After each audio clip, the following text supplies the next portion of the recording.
మొత్తం మీద తెలంగాణ రైతులంతా మురిసి ముప్పందం అయితున్నరులా. చూడుండ్రి కావాలంటే రుణమాఫీకి రూటు తేటగా చేసిండ్రు గదా! ఇగ ఆ ముచ్చట మీదికెళ్ళి రైతులంతా హమ్మయ్య! రంది తీరిందిరా వారి. రేవంత్ సర్కారేందిరో ఇంకా రుణమాఫీ చేస్తలేడని బాగా పరేషాన్ చేస్తున్నయాల.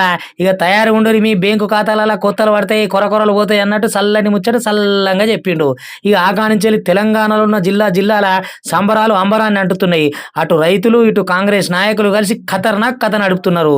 ఓ పాలాభిషేకాలు, పూలాభిషేకాలు చేస్తున్నారు. జేజేలు కొడుతున్నారు. ఒక తీరుంటాది కథ. ఇక తొలుత దెబ్బ రూ. 1,00,000 రుణమాఫీ అయితున్నది కాబట్టి రైతులంతా బేఫికర్ ఉన్నారన్నట్లు. ఇక ఇట్లా ఒక్కపారే గింతగానం రుణమాఫీ చేసుడు కాంగ్రెస్ పార్టీ కొత్తేం కాదు. అప్పుడు రాజశేఖర రెడ్డి హయాంలో కూడా గిట్లనే అయింది. కానీ ఇది ఇంత ఎక్కువ మట్టుకు ఇప్పుడే అయిందన్నట్టు. ఏదున్నా రేవంత్ సర్కార్ ఇసుంటి ఆళ్ళ ఇంత పెద్ద నిర్ణయం తీసుకున్నాడు. అసలే కరువు ఉన్నది, పైసలు ఉన్నాయా లేవా అనుకోని అందరూ ఆశీరపోతున్న యాళ్ళ గింత పెద్ద నిర్ణయం తీసుకొని మొత్తం మీద రైతులకు రుణమాఫీ చేసి మళ్ళా కాంగ్రెస్ పార్టీ తాకతేందో చూపించినన్నట్టు. ఇక ఆగస్టు 15 లోపట్ల రుణమాఫీ చేస్తే నేను రాజీనామా చేస్తా, వీళ్ళు రుణమాఫీ చేశారు, వీళ్ళతోటి అయ్యేదేం లేదు అని అమాంతం అల్కగా మాట్లాడిన హరీష్ రావు మరి ఇప్పుడు చెప్పింది చెప్పినట్టు ఇంకా నెల ముంగల్నే చేసిండు కదా రుణమాఫీ రేవంత్ రెడ్డి. మరి రాజీనామాకి ఈయన తయారుగా ఉన్నాడా, చేస్తాడా, లేకపోతే అయ్యలట్ లెక్కలనే అసలు అగిపెట్టే దొరకలేదు చూడుండ్రి అగో గట్ల చేస్తాడా ఏమో. మరి ఇక ఆయన ఏం చేస్తే మనకెందుకు ఆ ముచ్చట కానీ ఇక చేసేటైనా ఎరకా కాదు మనకెందుకు. ఇటు రేవంత్ సర్కార్ మటుకు చెప్పిన యాళ్ళకు రైతులకు రుణమాఫీ చేసి రుణం తీర్చుకున్నారు.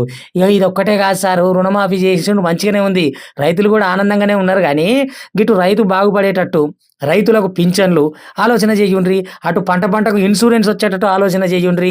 అదే పంట మార్కెట్కి పోగానే సరిపోను మద్దతు ధర, ఏ సీజన్ అయినా ఎట్లయినా సరిపోను మద్దతు ధర కల్పించే పనులు చేస్తే రైతే రాజు అన్న పదానికి అర్థం పరమార్థం రెండు ఉంటాయి.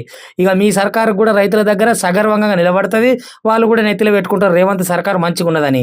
జర్ర ఆలోచన చేసి ఇంకా రైతులకు ఉపయోగపడే పనులే చెయ్యుండ్రి సారు. రైతును బతికియ్యుండ్రి, రైతు బతికితే మనం బతికినట్టు, రైతు గెలిపే మన గెలుపు. చూడుండ్రి కాంగ్రెస్ పార్టీ కాకయ్యలు.